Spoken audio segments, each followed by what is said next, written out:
Dear students, I welcome you all in today's session. और आज हम लोग जानेंगे स्टोमेटा के बारे में।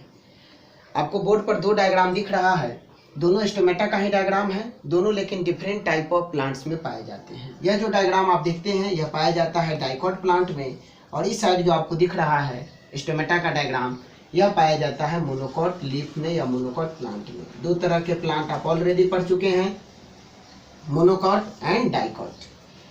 सबसे पहले हम लोग डिफाइन कर लेते हैं स्टोमेटा को कि स्टोमेटा है क्या। What are stomata? स्टोमेटा हम कहते किसको है। यही स्टोमेटा को सिंगुलर अगर आप लिखते हैं तो स्टोमा लिख देते हैं। स्टोमा सिंगुलर है और stomata plural. What are stomata? Stomata are the tiny pores present on the surfaces of leaf.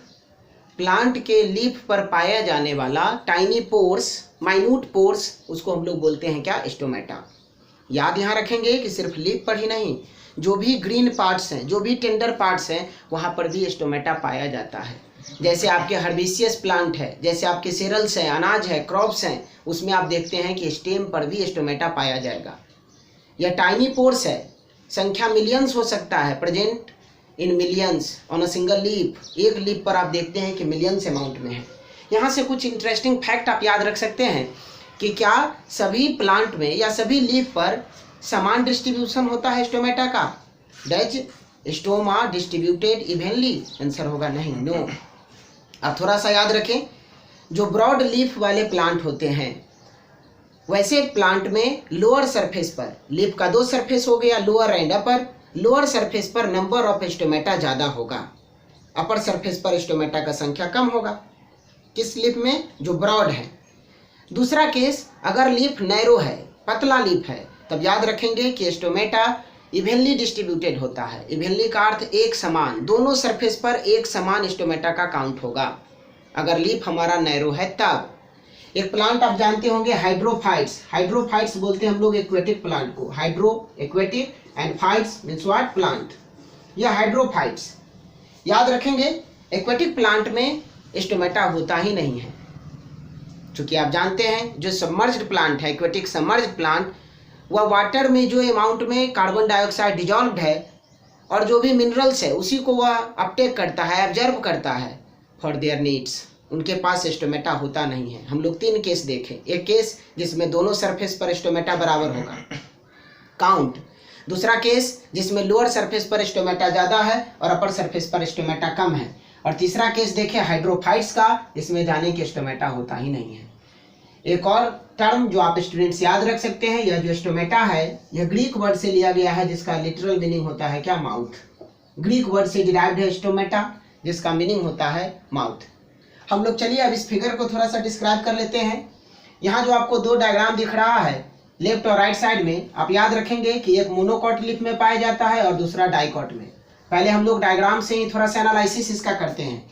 यह जो डाइकॉट में है आप देख रहे हैं कि यह गार्ड सेल है, और इसका जो डायग्राम है स्टोमेटा का डायग्राम, डाइकॉट लीफ में यह कैसा दिखता है? तो आप कहेंगे it appears bean shaped. Bean shaped, और आप कह सकते हैं इसको क्या कि यह किस तरह से दिख रहा है आपको? Kidney shaped. बीन या किडनी शेप्ड का स्ट्रक्चर होता है स्टोमेटा का।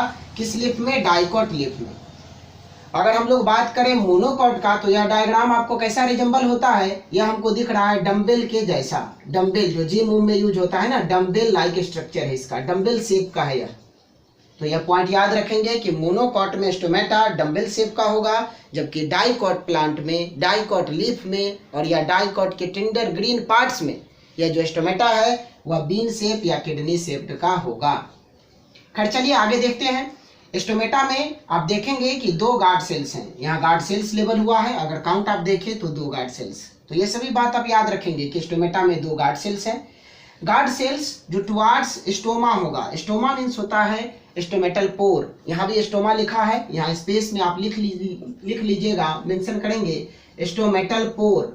स्टोमेटा का जो पोर है उसको हम लोग बोलते हैं स्टोमा, स्टोमेटल पोर। यहाँ तक क्लियर है? यहाँ भी याद यह रखना है कि इसका जो इनर पोर्शन है वह थिक होगा। किसका इनर पोर्शन? गार्ड सेल का। गार्ड सेल का इनर मेम्ब्रेन थिक होगा, thick inner wall, and outer wall जो है गार्ड सेल का वह थीन होता है और इनर वॉल थिक होगा। इनर वॉल थिक मोटा और आउटर वॉल जो है वह थीन पतला। यह मदद करता है opening and closing of the stomata में। यह एक मैकेनिज्म है जिसमें मदद करेगा guard cells. Opening and closing of the stomata is regulated by guard cells. ये आप जानेंगे कि होता कैसे है। पहले कुछ बेसिक बात है जो आपको याद रखना है, जैसे इसमें हम दिखाएं आपको कि गार्ड सेल में न्यूक्लियस होता है। एक और टर्म जो आपको याद रखना है, इस गार्ड सेल के पास क्लोरोप्लास्ट भी होता है। एक दो क्वेश्चन ऐसा आप देखेंगे पूछता है आपके ऑब्जेक्टिव में कि does guard cell contain chloroplast, आपका आंसर होगा यस। यहाँ पर आप लेबल कर लेंगे क्लोरोप्लास्ट। गार्ड सेल के पास क्लोरोप्लास्ट भी होगा क्योंकि यह प्लांट सेल ही है, इसीलिए कंफ्यूज नहीं होना है। गार्ड सेल के पास क्लोरोप्लास्ट होगा। क्लियर है यहाँ तक? अब हम थोड़ा सा इसके वर्किंग के बारे में देख लें कि किस तरह से इसका वर्किंग होता है, स्टोमेटा का वर्किंग। आप जानेंगे क्या, थोड़ा सा ध्यान देंगे कि यह दो गार्ड सेल से मिलकर बना हुआ है। इसको आप गार्ड सेल समझिए, ये वाले पोर्शन को गार्ड सेल। जैसे ही वाटर अपटेक होगा तो गार्ड सेल स्वेलअप कर जाता है, स्वेलअप फूलेगा। क्यों फूलेगा? Due to turgidity. यह जो केस देख रहे हैं जिसमें स्टोमेटा ओपन है, इस केस को आप बोलते हैं टर्जिड, TURGID, टर्जिड।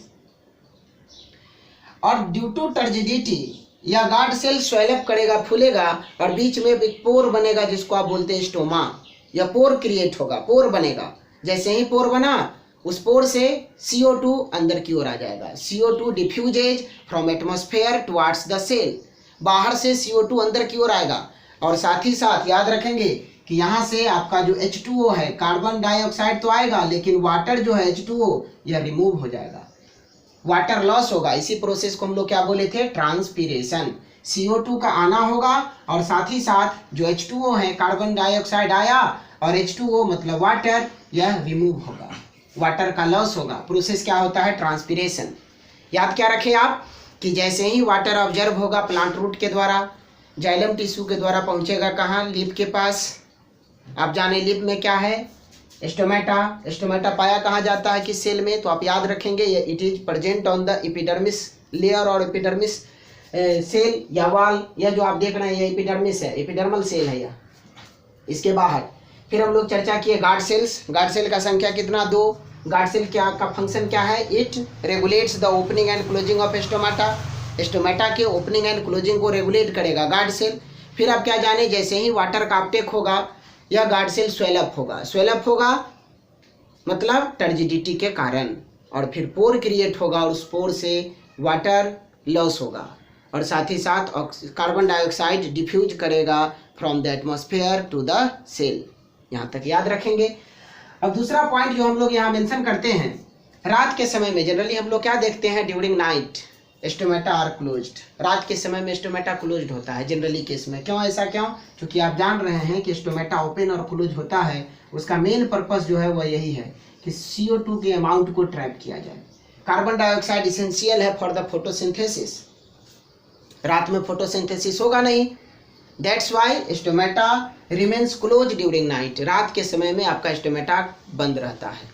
कुछ ऐसे भी प्लांट होते हैं जैसे xerophytes, desert plant, arid plant, उनमें स्टोमेटा दिन के समय में क्लोज होगा और रात में ही ओपन होता है। यह पॉइंट याद रखेंगे। इसमें थोड़ा सा वेरिएशन है बस। अब कुछ और बात जो आपको याद रखना है, what are the functions of stomata. Stomata के फंक्शंस क्या है? What are its function? तो फंक्शन में बेसिकली 3 फंक्शन आप याद रखेंगे। It helps in the transpiration, transpiration में मदद करता है। ट्रांसपीरेशन क्या है आप ऑलरेडी जानते हैं। लॉस ऑफ वाटर कहाँ से? Through the stomata. इसका क्या बेनिफिट होगा? It maintains the temperature of plant, plant के टेम्परेचर को मेंटेन करता है, प्लांट को कूल रखता है। साथ ही साथ वाटर जो आप पढ़े थे जाइलम में, जाइलम टिश्यू जो वाटर को कंडक्ट करता है, उस एसेंस ऑफ सैप को मेंटेन रखेगा, वाटर पूल को बनाए रखता है। और दूसरा पॉइंट याद रखेंगे क्या? कि यह कार्बन डाइऑक्साइड को आसानी से डिफ्यूज करने में मदद करता है। आई होप कि आज का क्लास आप समझे हो। यह स्टोमेटा के बारे में टोटल इन्फॉर्मेशन था। दोनों शेप का आप डायग्राम का प्रैक्टिस करेंगे। Thank you for watching.